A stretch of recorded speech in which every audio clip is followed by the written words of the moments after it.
Hi there, it's Esther Herbert. I'm in for another video visit. This one is going to be a very special one to me personally. I am celebrating 20 years of bipolar wellness today, April 7, 2020. And I wanted to share that with you for many reasons. I know right now all that we are thinking about is COVID-19, a worldwide pandemic, and it is occupying, of course, all of our thoughts, our prayers, everything to do with our lives is being interrupted, concerned, and it's a tough, tough time for everybody. So I want you to know that the whole world is in it together, and they are worried, concerned, prayerful because of this pandemic. And only you with mental health issues can really understand that, yes, there is a worry, but then it goes to another level if you have a mental disorder. I do, and it plays on my mind a lot, and I'm sure it does for you as well. So what I want to encourage you with today is to let you know that mental health sufferers are not alone. We're in this together. We can make it. We need to band together and encourage one another. And that's what I'm hoping this video visit will do today. Give you a little bit of encouragement, tell you a little bit of my story, and I hope it will do something really good for you. Okay?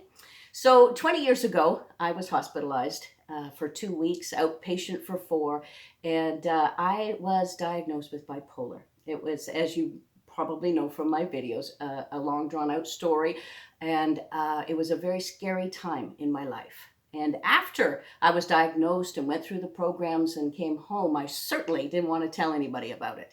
I was very frightened that people wouldn't accept me. I'd be rejected. There'd be that stigma. And I said, no, just keep it to yourself. Only the people that knew that I was hospitalized, they knew, and that is going to be it. Now, you go whole 17 years later before I was asked and then willing to talk about my story. And I came out publicly, and it changed my life.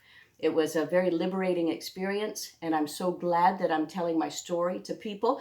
I find it to be something that I love to do. It has created quite a passion in me, and maybe that's going to be for you too, or maybe not. But I want you to know that if you can find somehow, some way to trust somebody with your story, then it will be a good thing for you. You will find somebody that you can trust. They can believe in you, encourage you, and you might just have a brand new diagnosis. And it's a very scary time, but don't give up. Believe in yourself and know that you'll get along further and further. The reason I'm saying that is that these past 20 years, there's been really nothing easy about it. It's been a very challenging disorder to manage. Now, there's been lots of highs and lots of lows. No joke intended on that one. I have bipolar. But there has been the times when I felt good about what I'm doing and how I'm managing. And then I have felt horrible, thinking, I can't go on with this. This is too hard. So those are the times when I have relied on the things that have worked for me. And I want to encourage you to do the same thing. So if you journal, be sure to journal. If you reach out to a friend, definitely do that. Go to a counselor, go to a psychiatrist. Keep doing that. If you're on your medication, keep on your medication. Be faithful to it. Don't think, oh, I'm all better now. I don't need it anymore. You do. And you need to keep faithfully taking that medication. Keep up with exercise. Keep up with social activities if you can. You know, that's very important. So these 20 years, I got there one step at a time. And as I like to joke, though, in a way, is I'm staggering into this 20 years this week. And I'll tell you why. Just last week, my mom, 94 years old, was hospitalized in the middle of this pandemic.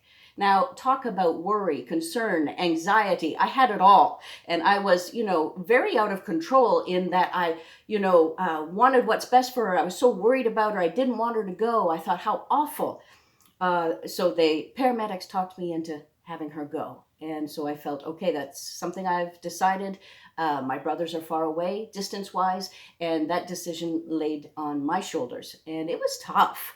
Then 2 days later, she's hospitalized again for falling and hitting her head and had a big goose egg on her head and had to have an x-ray on that. So there we went through the same thing again. So it's been a really tough time, and the pandemic going on. So it's hard, but I am making it to today. It's 20 years. I am proud to tell you that bipolar is manageable. I'm proud to tell you mental health issues are manageable. It's up to you and I to encourage one another, be examples for those that might be stumbling right now, and cheering them on. That'll do more for you than anything else. So I want to wish you all the best mental health this week. And I want you to know that you are important, and so is your mental health. God bless you, and take care of yourself. Stay safe.